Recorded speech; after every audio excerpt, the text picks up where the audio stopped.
My name is Talisa Black, and I am a teacher in a middle school, high school in Georgia.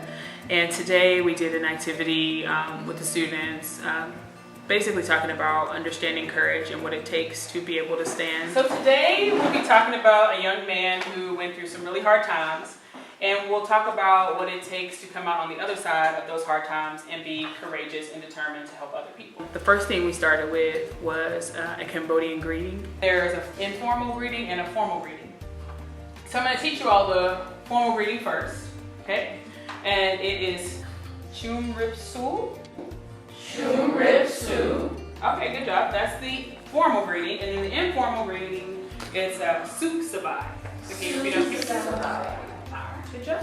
You guys are like on it. I like that. We just talked about just really being respectful and sensitive when you're learning a new language or you're approaching someone for the first time speaking a different language, is that you want them to feel comfortable and that you're genuine. Okay, so I'm going to tell you all a story, and this is about a young man. His name is Arn Chorn. The second thing we did was I read a story about a young man named Arn Chorn Pan, and in his story, I read it to the kids, and they were able to just reflect with each other and talk about what it took for him to come out of such a hard time, but then utilize that to fight and help other people. So here's some questions I want you guys to really reflect on. The first one is how might the saying, "What doesn't kill you strengthens you," apply in Arn's life? If Arn had to come to your school, would you personally have gone out of your way to befriend him? Why or why not? And I gave the kids a few review questions, or questions just to kind of like open up the conversation. Not necessarily something that they had to answer, but just questions that to get them thinking about like what it takes to be courageous after you come through something so hard or so tragic.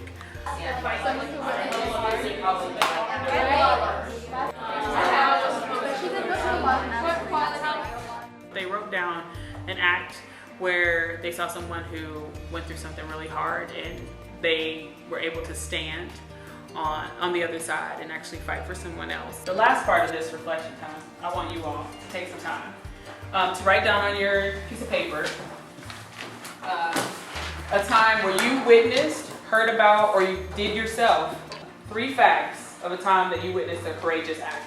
So you write down those 3 facts, and then here's some questions that help you think about those 3 facts, okay?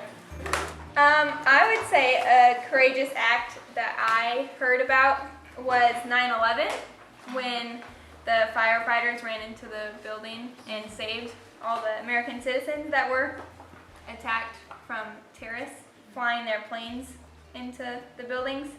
So I would think that that is a very courageous act, to run into a building that is on fire and save a lot of lives. We read the book, The Hiding Place, and what really stuck out to me about that was the character Corrie ten Boom.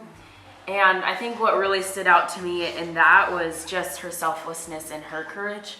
During that time, like, they decided to bring in Jews into their house, and I think that's what really stuck out to me about them, is because they had a choice whether or not they were going to bring them in or not, but they decided to bring them in. When I first came to the school, I didn't really know anybody, and so I had to be courageous to even come talk to the new kid. That's like a normal, ordinary act of courage. It's something that maybe people wouldn't do, but it means a lot to the person who people talk to. I think another thing that this did was really gave the kids some perspective and gave them just an opportunity to actually really learn about what other people go through, and to really not take things for granted, and that it does, that every little act matters, that them befriending someone who walks into the school for the first time, or who looks a little different, or doesn't actually think the way they think, or wasn't born where they were born, but they can really, that small act of kindness or just inclusion makes someone feel really special, and so you just never know what someone's going through, but if they can learn at this age that what they do matters, how they treat someone matters, and can have a lasting effect on someone, I think it's a really good takeaway. So I thought it was a really, really good activity.